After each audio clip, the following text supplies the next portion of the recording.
Deus sempre me colocou assim experiências de que eu me sentia líder, né? Então, era coordenador de grupo de jovens, de atividades, fui coordenador do grupo de jovens que eu participava, fui coordenador dentro da igreja das pastorais onde eu estava, de liturgia, fui coordenador da Renovação Carismática Católica aqui de Belém também, tinha um grupo de oração depois, fui coordenador da Renovação Carismática. Então, Deus, nesse tempo todo, já estava me moldando para isso. No primeiro momento eu disse, não quero ser diácono, não é para mim, eu acho que é uma responsabilidade grande, talvez eu não seja essa pessoa, né, que Deus está querendo. Deixa eu só fazer uma pergunta. Qual é a função de um diácono?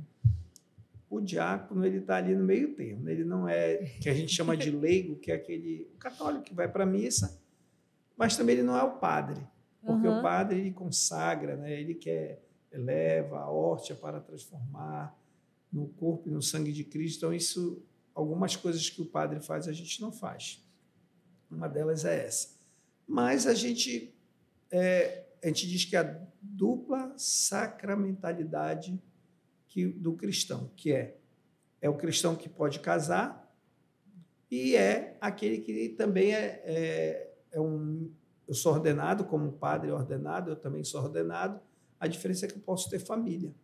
Então, basicamente seria isso. Então, a minha vida não é 100% para a igreja como é a do padre.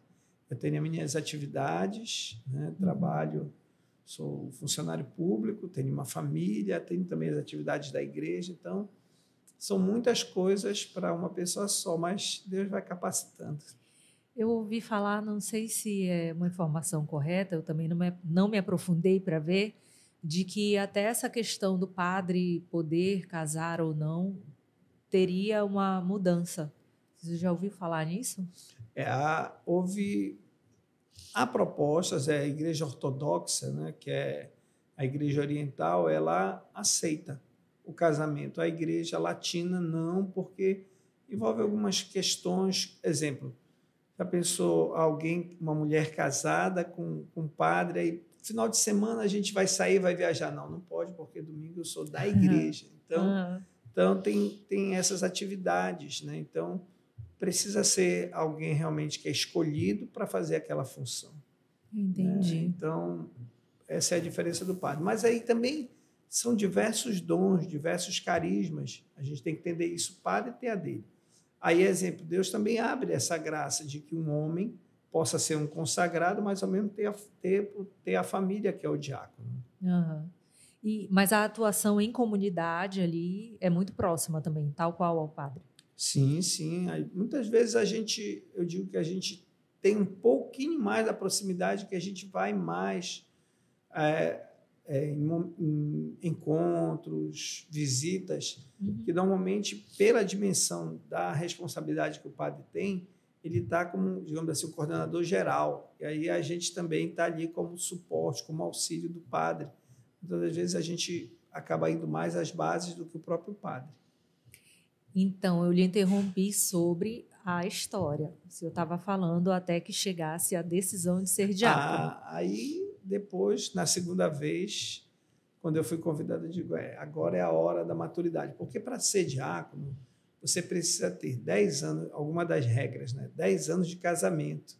Talvez, eu acho que no primeiro daí, além de ter a formação, que eram 2 anos, e no meio do caminho, foi mudando o bispo, era Dom Arani, e quando Dom Arani chegou, eu disse, não, agora eu não quero mais 2 anos, eu quero 4 anos de formação. E aí aumentou o tempo.